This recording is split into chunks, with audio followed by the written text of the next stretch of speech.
5. A lot of the Tory vote went to reform, or Tory supporters just stayed at home because they were so cheesed off. 4. If they go for a new leader that's designed to take on Lib Dems and do the whole Cameron hug a hoodie scenario, then I don't think they're going to find many votes there over that really, really contested centre-left ground. 3. I think Labour will become a very unpopular government very quickly. 2. And to be frank, I think Trump looks like somebody who genuinely cares about America. 1. We have liftoff. Welcome once again to Planet Normal, the Telegraph podcast, with me, Liam Halligan, and ordinarily Alison Pearson. But the co-pilot's away on special writing duties. So I'm delighted to be joined by the political analyst and long-time Planet Normal regular, Matt Goodwin. It's great to be with you, Liam. Thanks for having me. Great to have you with us, Matt. It's Labour's first King's Speech as the monarch outlines the new government's legislative agenda for the coming Parliament. There are more than 30 bills in the offing, with measures ranging from workers' rights, education, cybersecurity to artificial intelligence. House building's also a big theme, with controversial plans to build on more greenbelt land, as well as additional measures designed to improve border security and energy independence. In the meantime, our political and media class, to say nothing of the country as a whole, is still absorbing the enormity of Labour's 170-seat House of Commons majority, albeit a majority secured with just 34% of the popular vote, far less than the 43% Boris Johnson achieved in 2019, and less even than the share of the popular vote secured by Jeremy Corbyn, when Labour, led by the controversial left-wing firebrand, denied Theresa May a majority back in 2017. There's so much to talk about, Matt, not least in European politics, the attempted assassination of Donald Trump, by the way. But let's start with the UK. You're well known as a canny political analyst, of course, with your reputation enhanced over recent years as you've developed a big audience on your Substack, the online blogging site that's become so popular now among independent writers and thinkers. When you look at the election of the 4th of July, Matt, just a fortnight ago, what's the biggest story for you? What's the aspect of it that future historians will most highlight? Is it Labour's majority? Is it the Tory implosion? Or is it the surge of that upstart startup reform under Nigel Farage? Well, I think firstly, historians will remember the 2024 general election as a punishment election. It was fundamentally an election about voters repudiating the Conservative Party, not endorsing the Labour Party. Keir Starmer and Labour came in with the lowest share of any majority government since the late 1800s. Support for the two main parties combined actually fell to the lowest level since the modern two-party system began, and turnout also crashed. So if you look at this election from a sort of bird's eye view, what you would say is, look, public disillusionment is widespread. Public frustration with the two big parties is very visible. The appetite for something different is enormous, reflected in Nigel Farage and Reform, principally, not exclusively, but principally, and a Conservative Party that ideologically, philosophically, electorally is completely lost. And so when I look at the 24 results, as I've been doing over the last week and writing about, this fundamentally was a story about the Conservative vote collapsing and really imploding on multiple flanks at the same time, rather than the country rallying around the Labour Party and Keir Starmer. So the Tories' popular vote did collapse. And of course, Reform got 14% of the popular vote. Only 5 MPs.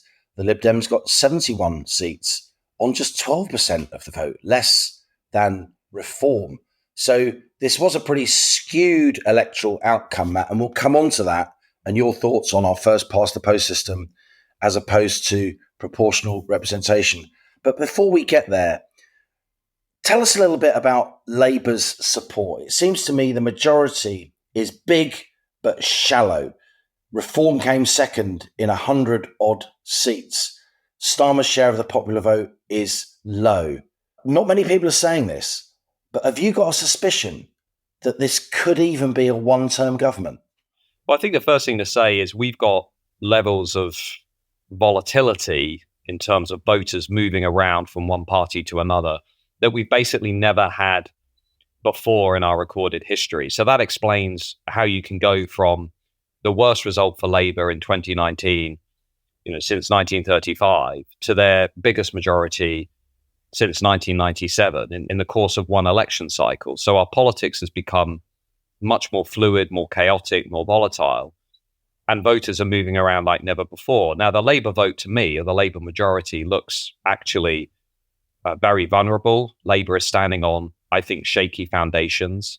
Yes, they've done very well in terms of their majority, but here's one statistic that I don't really think has got anywhere near enough attention, which is Labour's vote share in England increased by 0.6%. Labour lost support in Wales. It actually fell back in Wales. It only surged in Scotland. Now, the reason, therefore, that Labour was able to win this massive majority is because that Conservative vote completely imploded. So Labour are not standing on strong foundations at all. And everybody in the Labour Party that I've spoken to is very much aware of this. Now, what happened to that 2019 Conservative vote? Well, while Keir Starmer and Labour won about 70% of their vote from the last election, the Conservative Party only won over about half of the people who voted for Boris Johnson and the Conservatives in 2019. Where did the rest go? Well, about 10 to 12% went to the Labour Party. So, a significant but not big share. 1 in 4, a quarter of the Conservative Party electorate defected to Nigel Farage and Reform, which essentially not only blew apart that 2019 post-Brexit realigned coalition, and did so mainly by eating into the Conservative vote among voters who really want to stop the small boats, who want to lower legal immigration. But actually, Reform also ended up leapfrogging the Conservatives in about nearly 100 seats, where the Reform Party is second, most of those coming in Labour areas. So I wrote a piece recently on this, what I think the Conservatives are doing is actually falling into a really big trap, because lots of Tory elites, if you like, are now saying, well, look, the primary threat to the Conservative Party is from Labour and the Lib Dems, and they should go back to the centre and they should do a David Cameron 2.0.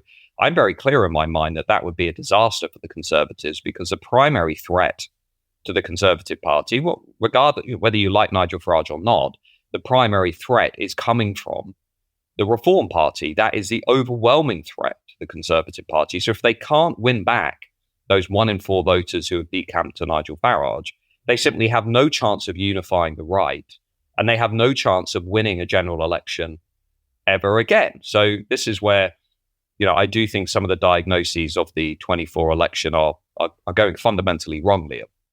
I think that's just objectively true, what you've just said, Matt. It's not as if Labour gained a lot more support during this election. Indeed, is a share of the popular vote. They went up less than 2 percentage points from the last election across the UK as a whole, and much less in England, as you say. A lot of the Tory vote went to Reform, or Tory supporters just stayed at home because they were so cheesed off. And yet you have a kind of survivor bias among Tories who are in this new parliament, of the Tories who just about managed to fight off Lib Dems in southern seats and the shires, rather than the Tories who got absolutely walloped and are no longer in the Commons, in the so-called Red Wall and elsewhere. And so it strikes me the Tories could make a big error here. If they go for a new leader that's designed to take on Lib Dems and do the whole Cameron hugger hoodie scenario, as you outline, then I don't think they're going to find many votes there over that really, really contested centre-left ground. It strikes me the votes for the Tories are the votes that Nigel Farage has stolen, and which natural Tories have withdrawn for now because they didn't want to vote for Sunak. Well, exactly. And I think political geography here is important. So if you look at where Labour and the Lib Dems are now strong, big cities, university towns, parts of the commuter belt around London, Scotland, Wales. If you just look at this in terms of where can the Conservative Party actually cobble together a majority in the future, because it's going to take 2 election cycles at least, even if the Conservatives got everything right, to make their way back into some of the areas where you now have these very big Labour majorities. That area is non-London England. That is the future of the Conservative Party. Now, the Conservatives have retreated to becoming a party of the South East and East Anglia.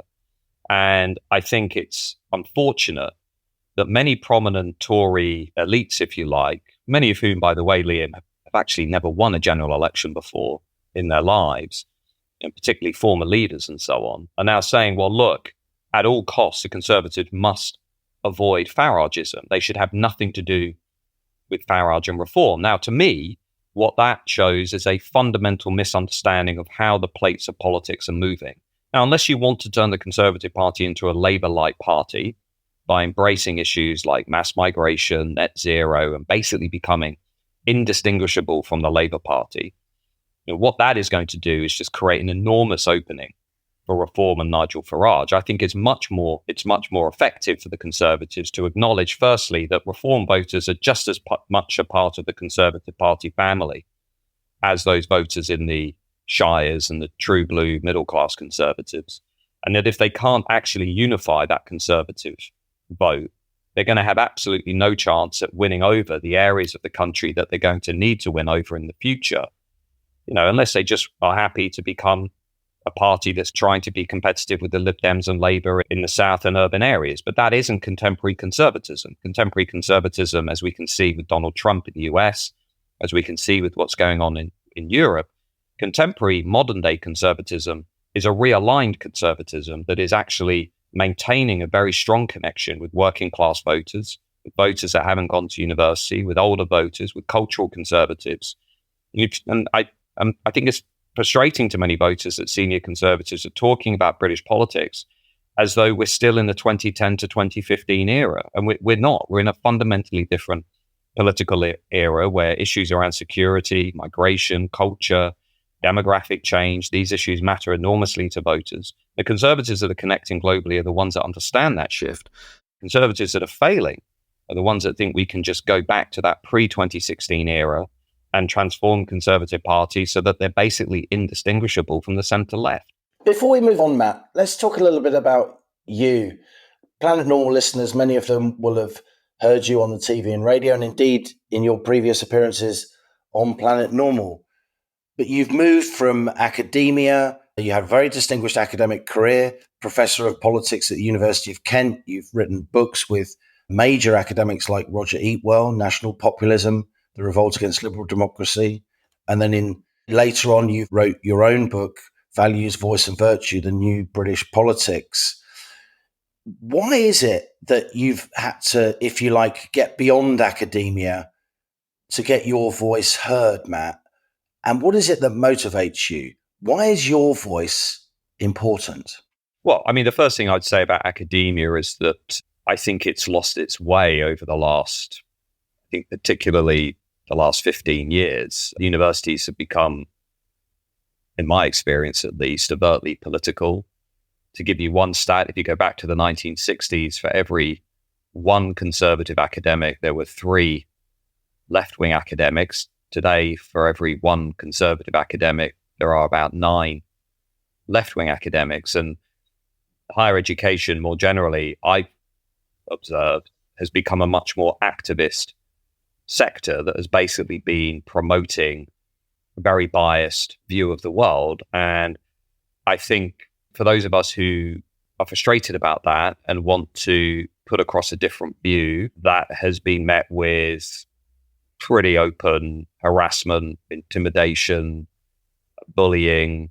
I've seen colleagues, Kathleen Stock, Eric Kaufman, Nigel Bigger, Noah Carl, could go on, Jordan Peterson, who have either been disinvited from events, who have been harassed, or who have simply lost their jobs as a consequence of offering a different view to that dominant liberal progressive orthodoxy on campus. So that frustration certainly has been part of my political journey, a sense that, actually the universities are no longer really committed to the search for truth, reason, and good faith debate.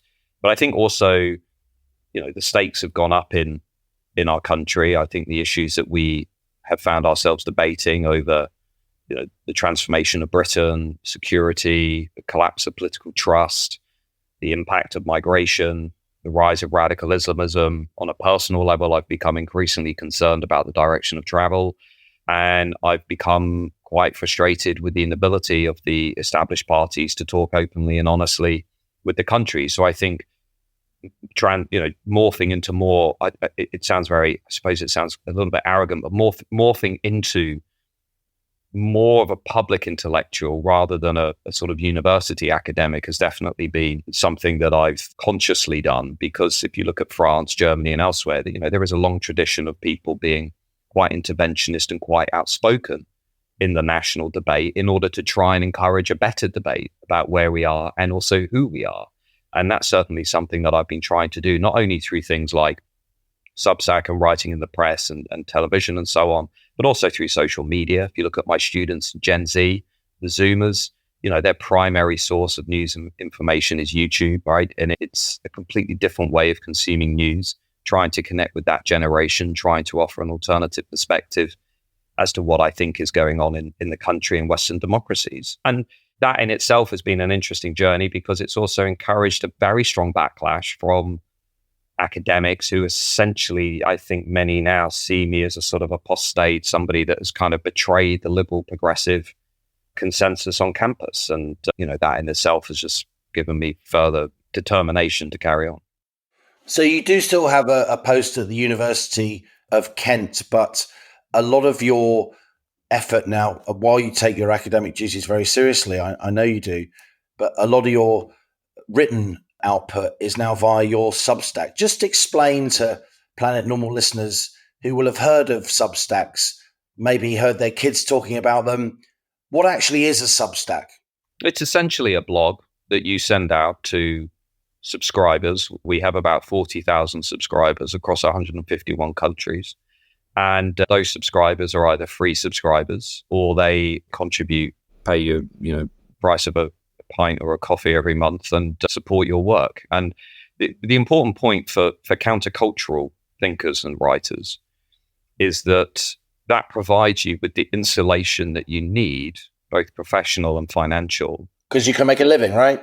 Partly that, but to say what you want to say without fearing the consequences. There's no way I could write what I write on Substack for an academic type journal or magazine or even, Times Higher Education, because if you want to present a forceful criticism of the direction of higher education, we want to challenge a policy of mass migration. If you want to take on woke ideology, which I think is corrupting our children and trinating them in ideas that have no serious basis in science, this is way outside of the Overton window on campus. So what you're seeing globally are a growing number of people who are turning to what we might call, the new ecosystem to try and change and influence that Overton window outside of the legacy institutions. So do you think Substack and blogging sites like it and the migration, if you like, of many leading writers now to those kind of blogging sites, yourself included, do you think that could genuinely impact our democracy, Matt? I think it could. I think I would also stress I also write from time to time for the Telegraph. I think, yes, I think where it gets interesting is if you can build a serious audience and a serious community of people. And, we don't just write about issues. We have real world events, we have debates, we have, online Zoom meetings, it's a very sort of interactive community. I think you can firstly give people a sense that their values and their voice are being heard and represented in a forum that can have a significant impact online. We have lots of MPs, for example, who read lots of senior politicians, many people in the Conservative Party, the Reform Party. If you're doing exclusive polling, if you're willing to outflank a lot of the established conversation on some of these issues, I think people are very responsive to that. Of course, there's a risk in this in that you are contributing, you might say, to not necessarily an echo chamber, but you are contributing to the weakening of the marketplace of ideas in some sense, in that we're breaking off into smaller communities of people rather than all meeting in the center. But, I think that's happened because the center has done such a terrible job representing these issues. If I listen to the BBC, Radio 4 in the morning, or I look at some of the big flagship debates that we have in this country, they consistently avoid the big issues around, the rise of sectarianism in our politics, the growth of radical Islam in our politics, the failure of the universities, the growth of gender ideology, and all of these things are kind of kept off limits by a liberal progressive class that basically is trying to control the national conversation, but is now losing control of that national conversation as this new ecosystem emerges around it. I mean, Radio 4 Today, as an example, has lost, I think, 3 million listeners since Brexit. The rise of new television channels. You know, I contribute consciously and passionately to things like GB News because I actually think it's really important that we have an alternative broadcast media to the legacy media. And Substack is part of that. YouTube's part of that. You know, the alternative magazines that are emerging are also part of that because legacy institutions, many of them have struggled to give voice to the wide range of views that exist in our country. It's a fascinating development. I mean, throughout my life as a journalist, the formats have been changing and the business model has been destroyed many, many times. We're all sort of grappling in the dark, trying to find our way, trying to make journalism pay, trying to make journalism generate a decent income so journalism doesn't become the preserve, as it has in some quarters, I put it to you, of just, you know, the offspring of extremely wealthy people.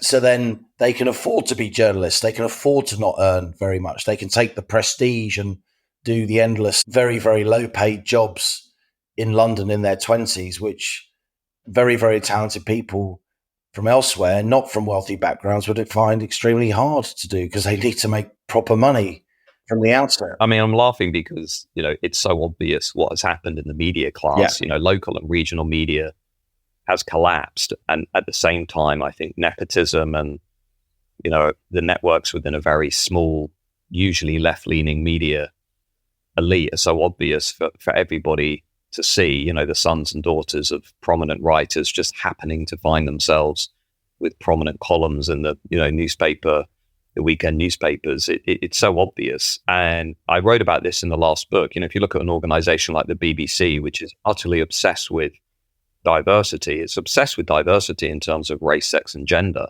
It's never really taken diversity in terms of socioeconomic status or ideological perspective seriously. And so many of the people who are held up in our media as an example of diversity actually hold the same backgrounds, values, beliefs, educational experiences as the dominant media class itself. They just happen to come from a minority group, or they happen to be a woman, or whatever it is. But the actual ideological perspectives are all, you know, usually the same. I think post 2016, I remember an article, I think, in Real Clear Politics in the US, a really powerful article just after Trump's election, and said, you know, this is basically the shock that the media class have experienced over the last 10 years is basically because, you know, there were no prominent pro-Trump columnists writing in the New York Times or writing in the Washington Post. In the same way, I think somewhat similar in the UK and Europe, you know, we don't really have prominent national voices that are, you know, very openly challenging the elite consensus on issues like, you know, woke ideology, mass immigration. You know, of course, we have newspapers that campaign on some of those issues, but prior to 2016, it wasn't really that prominent. And I don't really think it's changed that much. If you look at the podcasts as well that have emerged, you know, the most successful podcasts are basically controlled, led, produced, and presented by people who all sort of lean to the soft left, who rotate the same guests, who usually went to the same universities, who usually hold the same values, who usually have reacted with horror and alarm at things like Brexit and Trump and the rise of populism in Europe, and who sort of have radicalized over the last 10 years in front of all of us. And we've kind of watched them struggle and fail to make sense of what is happening around the political landscape. And I think, you know, had they instead actually challenged themselves by having people on with a very different ideological perspective, we would have all been stronger as a result. But instead, we kind of go round and round, not really challenging our ideological priors in any meaningful way. I don't think the podcast scene has been helpful for that, actually, because I don't see many people who are openly challenging one another in those debates. So, Matt, how about Labour in office? It's not 1997, is it? National debt is 100% of GDP, not 36% of GDP as it was when Tony Blair secured his big first-term Labour majority. You've got lots of issues trying to implement net zero, not just emoting and offering up rhetoric, but offering actual policies which have implications for jobs, the intricacies of planning reform, the problems of actually stopping the small boats rather than just complaining that the Tories' policies are, as Labour constantly said, immoral. I think that's right. I think Labour will become a very unpopular government very quickly. One reason for that is Labour came in, as I said, without strong foundations. Keir Starmer's leadership ratings are not inspiring. They're certainly much weaker than Tony Blair's in 1997. There's little public enthusiasm for the Labour government, as we saw at the election. Again, Labour benefiting from the Conservative collapse.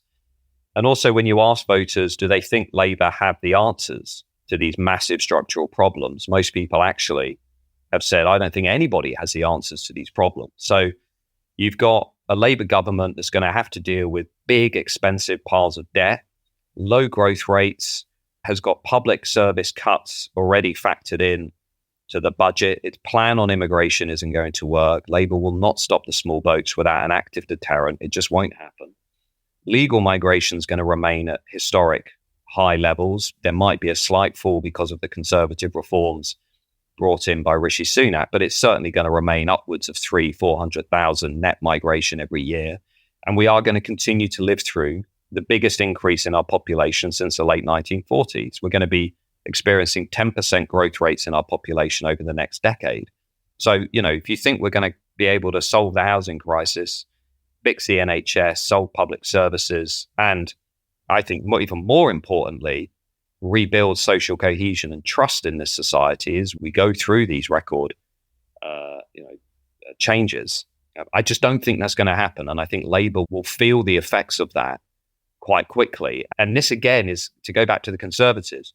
This is why everything hinges, Liam, on this leadership election this summer. Because, if they get somebody who understands, look, we need to win back that reform vote, but we also need to take the fight to Labour, rather than somebody who says we need to basically ignore Farage and become more like Labour, then I think maybe the Conservatives could get back into some place of relative security and vibrancy, over the next year. But if they make the wrong choice, it's an incredibly fragile, delicate moment for the Conservatives because they're on life support now. And the next leader will determine whether that switch goes off and, they don't really survive over the longer term, or they're able to get off life support and actually move forward as a viable political party with a coherent and successful electorate. And that's why this election is so enormous. And as you know, the Tory leadership rules, at least as they currently stand, there's shenanigans about whether or not they're going to be changed. There are shenanigans about the election of the chairman of the 1922 committee that oversees these rule changes. Under current rules, though, as they are, MPs decide the two Tory candidates who go forward to the party across the country, the activists and the members. And as you and I have discussed, Matt, we predicted it, didn't we, before this election? The new Conservative Party in Parliament is much smaller than it was. It's 1-2-1 rather than 3-6-5.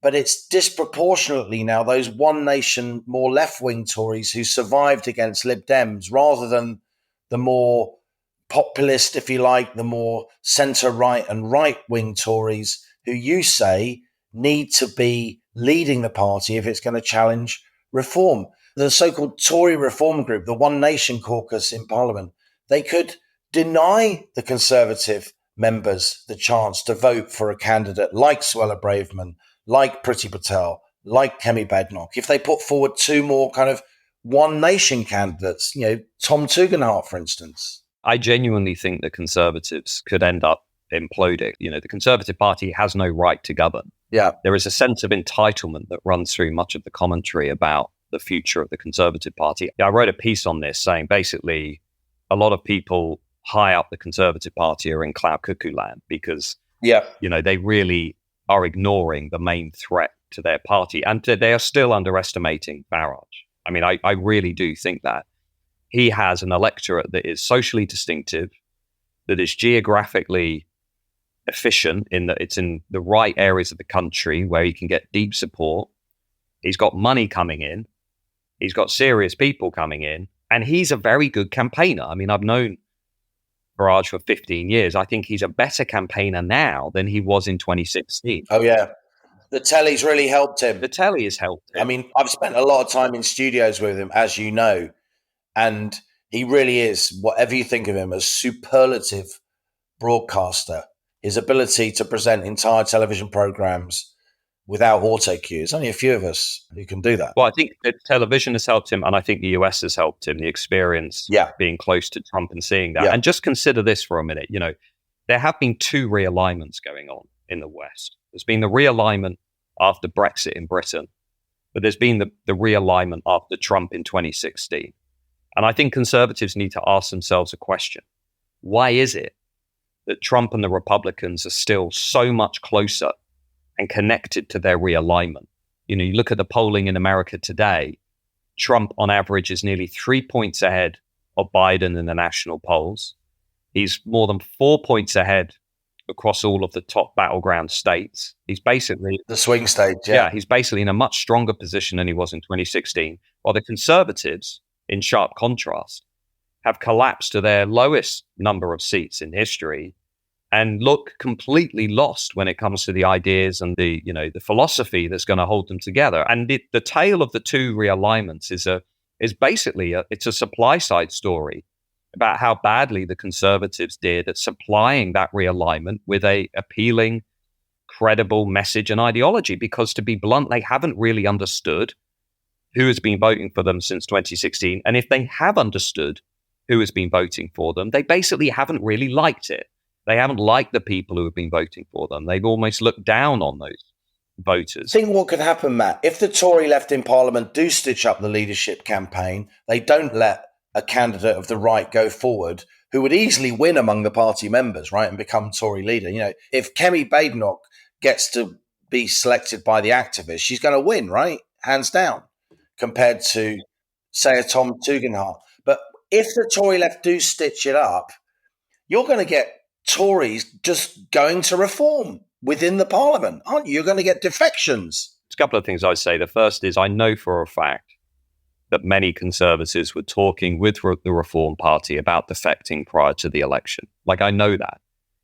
And some of those have lost their seats, some of them haven't. And if the conservatives fail to respond seriously to the moment they're in, which you can already see, I don't want to name names, but the columns that have been written about where the Conservative Party should go, usually written by people who have never won a general election when they were a senior Conservative MP.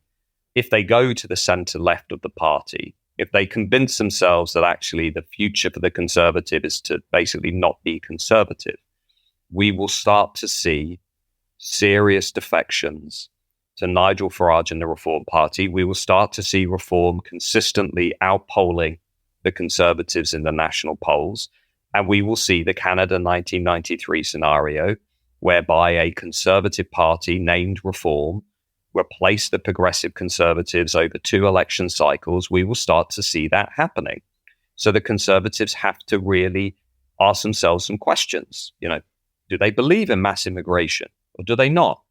Do they believe in globalization or do they think we should work to ensure British people are put above global corporates? Do they believe in levelling up? If they do, then why did they manage it so badly? How are they going to reconnect with Northern England? How are they going to reconnect with the non-graduate majority? How can they rebuild their party so it looks a bit more like it's a party that cares about people from outside of the conservative Westminster class? How are they going to win back Farage's voters? Is Nigel Farage part of the Conservative family? I would argue he is, as much as William Hague or Rory Stewart is part of the Conservative Party. They might not like him, but he is part of the Conservative family.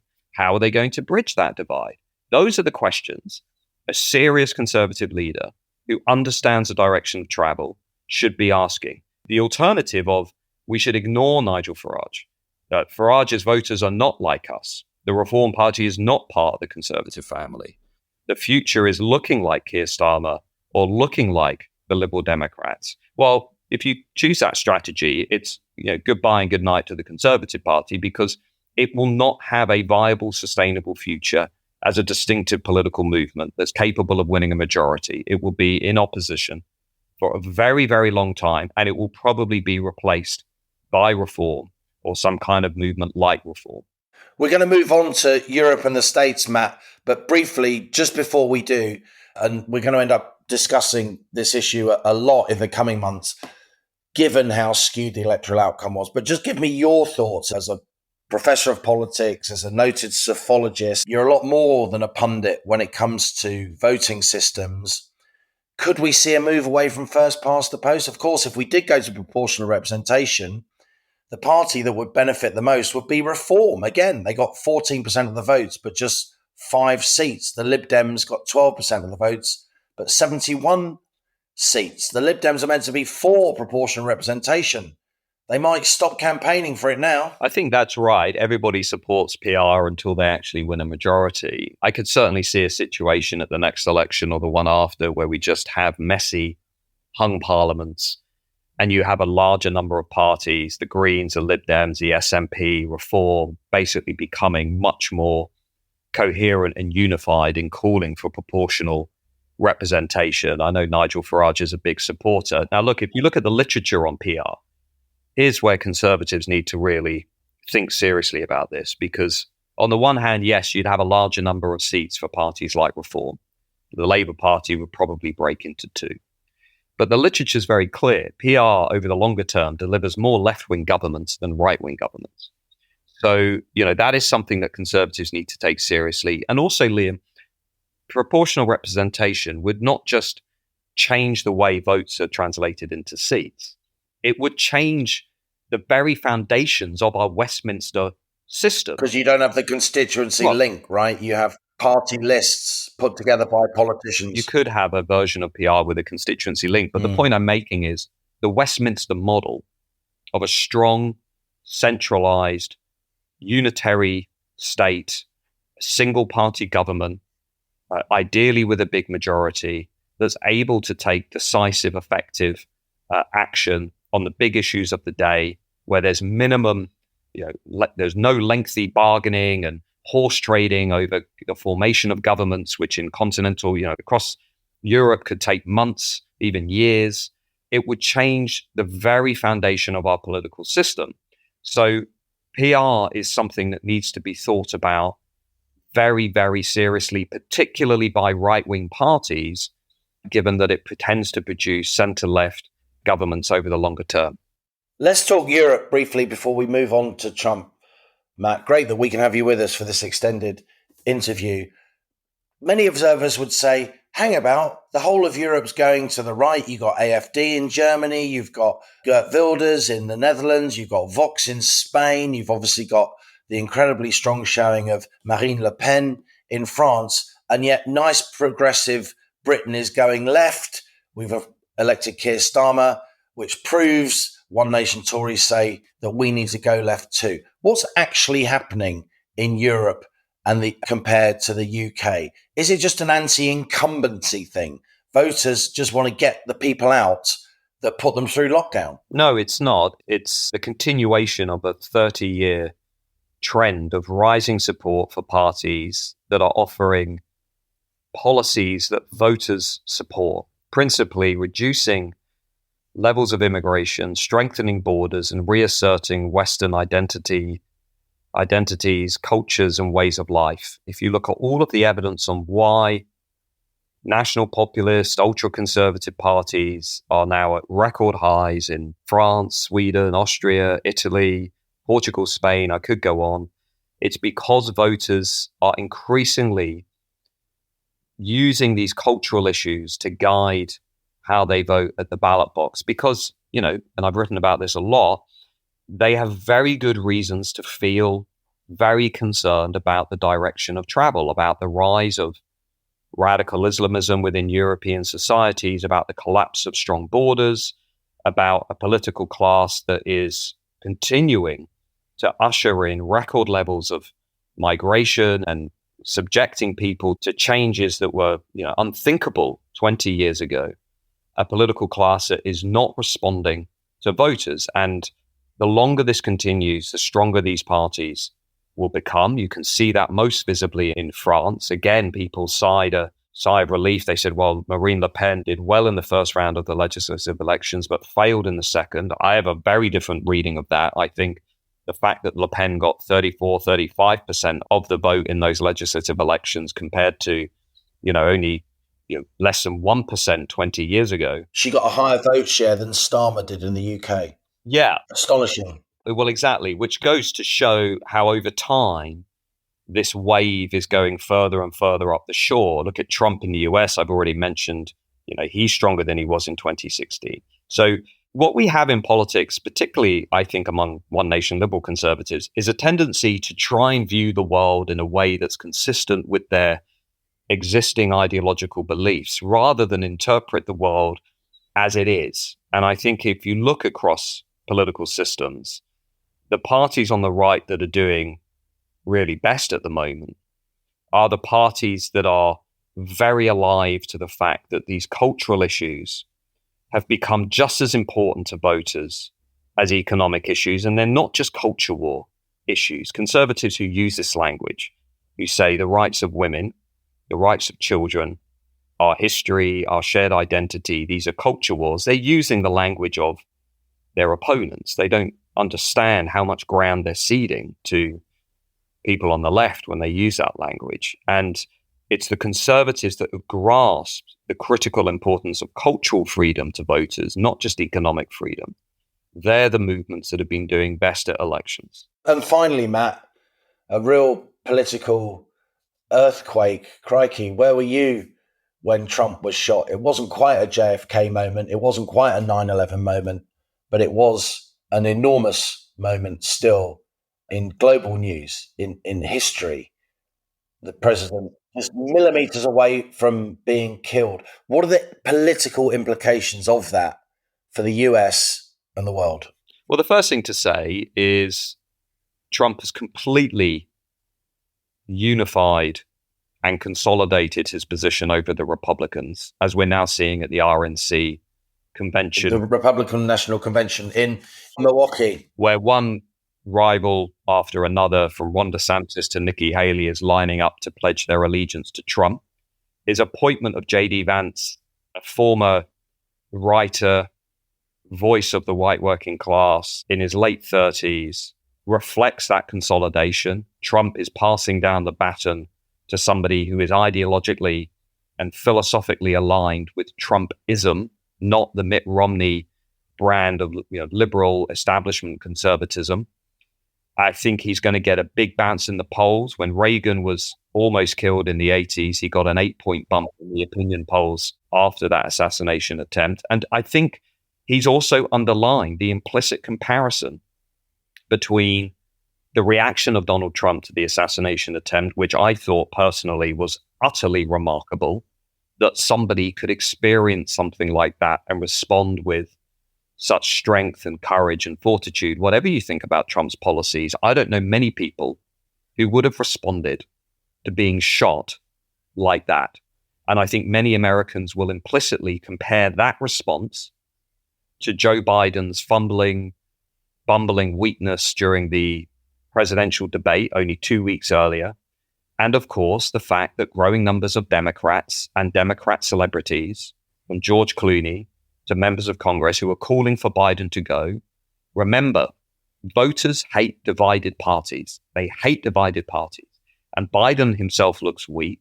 So I think Trump's numbers will get better as we go towards November. And it could end up being a much bigger victory for Trump and the Republicans than we anticipate. They may win not just the White House, but also the House and the Senate. We might have a political system that is completely consolidated around Trumpism. I don't think people have fully understood the reality of that yet. I think they still haven't quite grasped how the institutions could be now completely aligned around Trump and his agenda.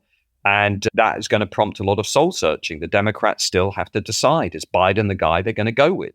And I think in some ways the assassination attempt took the heat out of that debate.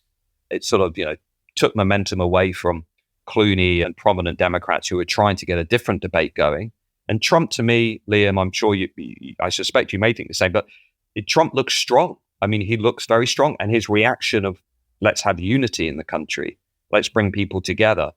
He has not come out and blamed Biden, the Democrats, and the media yet. Certainly other Republicans have. I think personally his positioning post the assassination attempt has been pretty pitch perfect.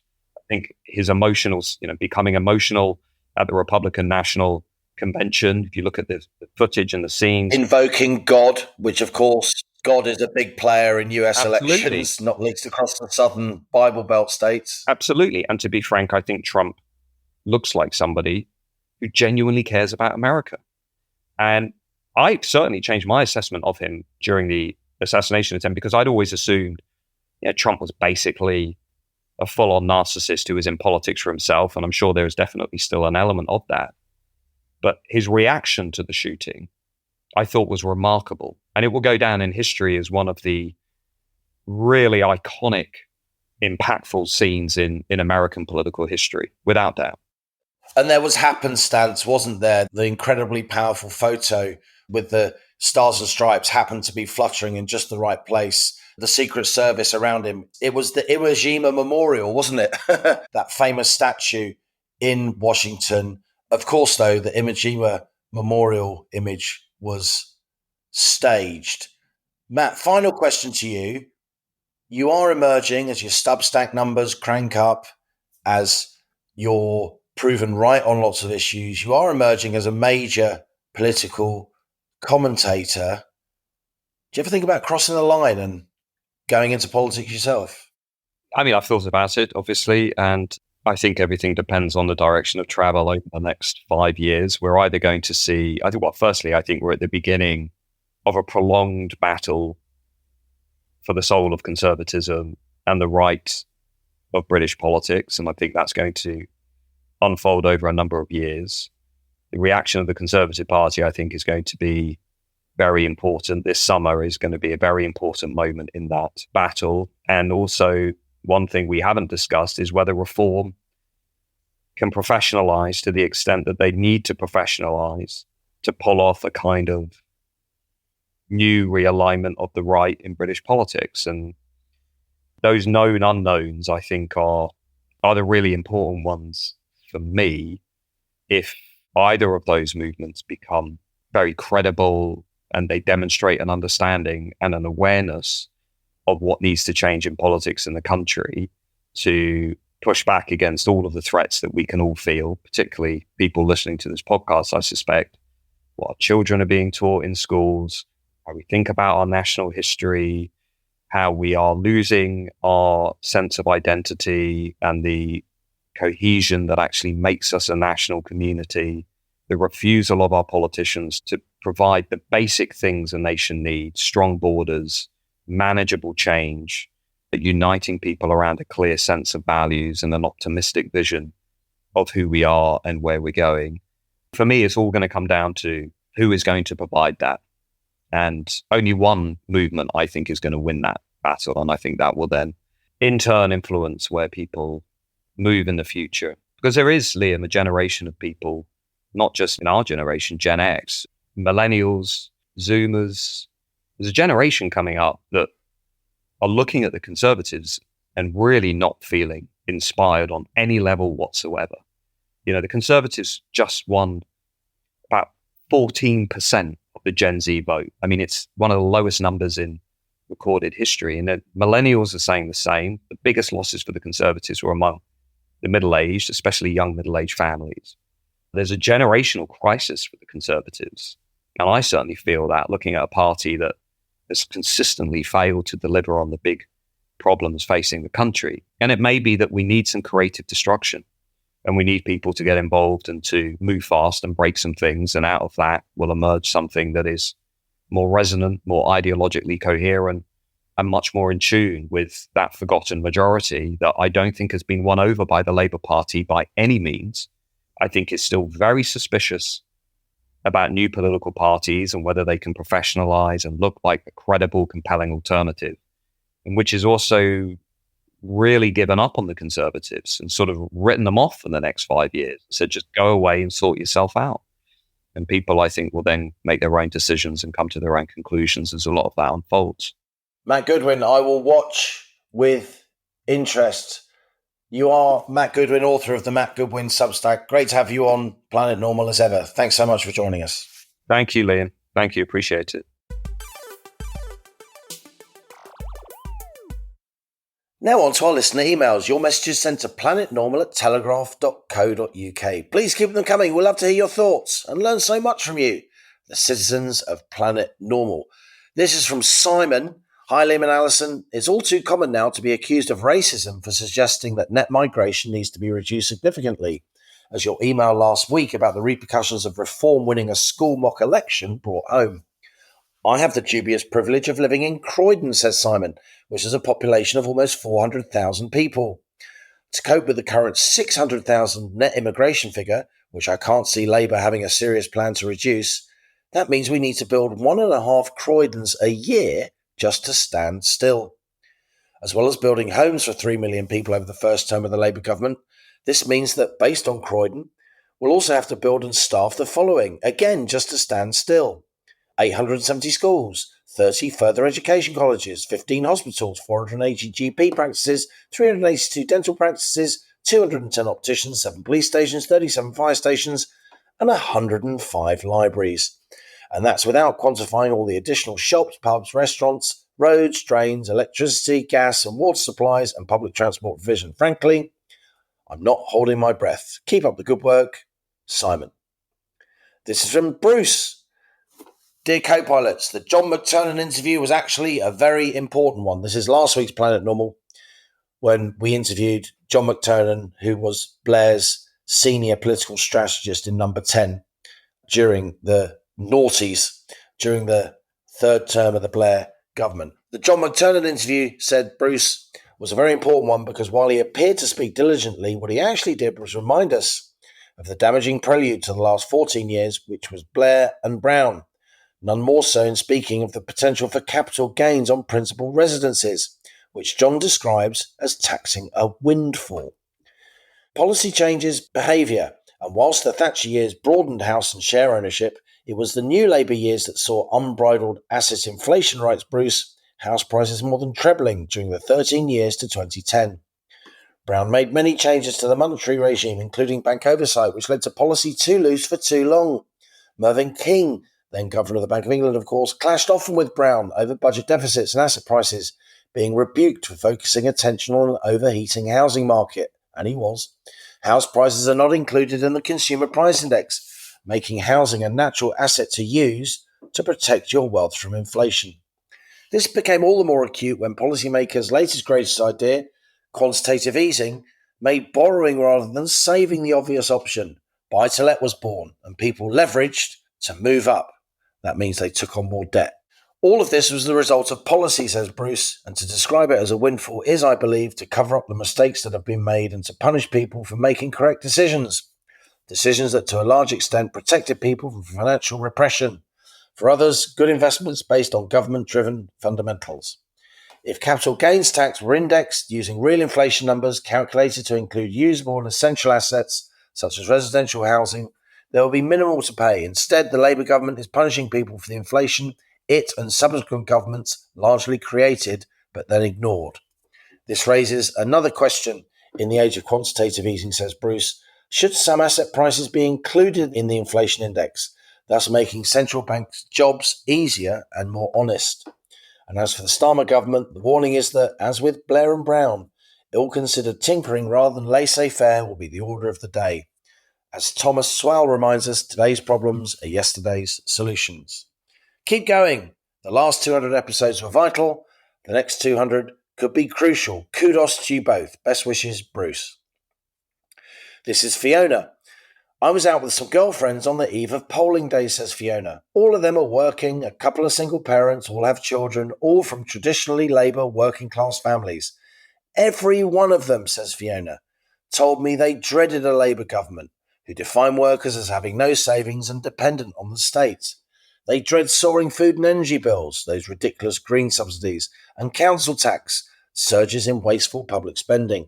They have worked hard, my friends, scrimped and saved to provide for their families and put a bit away for emergencies. They've not been dependent on handouts from the state and thought that was a responsible thing to do. In my view, says Fiona, Labour is not their friend. Here's one from James. Hello, Rocketeers. As we're staring down the barrel of a Labour government, should one ask if foreign holidays will be banned under Labour? As 1. Airlines are usually owned by running dog capitalists, says James. Aircraft burn hydrocarbons, and therefore our use of them and everything else needs to be centrally controlled. And getting a tan will be seen as cultural appropriation, says James, and consequently made a crime. I've just returned from a lovely Greek island. I think I should have stayed there. Keep up the good work. You're just about all we have to cling on to, says James. And finally, we get many emails to the Planet Normal inbox. Many hundreds and hundreds of them. And sometimes, we've all done it, you end up sending an email to the wrong place. So, here's one. Hi, Georgie. Can I have roast fillet of beef? No transfers required. Looking forward to the day. Warmest regards, Kay. So, Kay, if you're out there, a Planet Normal listener, and you meant to email Georgie about a nice day you're going to have, is it a wedding? Is it some kind of reception? It sounds great. Then you need to resend that email because it ended up on the Planet Normal inbox. And on that bombshell, that's it from Planet Normal for another week as we leave our sanctuary for sweet reason, our flying refuge of reason views. Email of the week is, of course, my turn because Alison's not here. And the email of the week, in my view, is Fiona. So Fiona, send us an email to planetnormal@telegraph.co.uk, put in the subject heading mug winner and send us your postal address and we will send you a rare as rocking horse poo Planet Normal mug. And as we speed away from our beloved Planet Normal and the madness of Planet Earth comes back into view, thanks as ever to our producers Isabel Bajard, Dylan Lampitt, Casso and Louisa Wells. Stay safe and in touch with us and with each other. Until next week, it's goodbye from me and it's goodbye from Alison. He'll be with us again next week.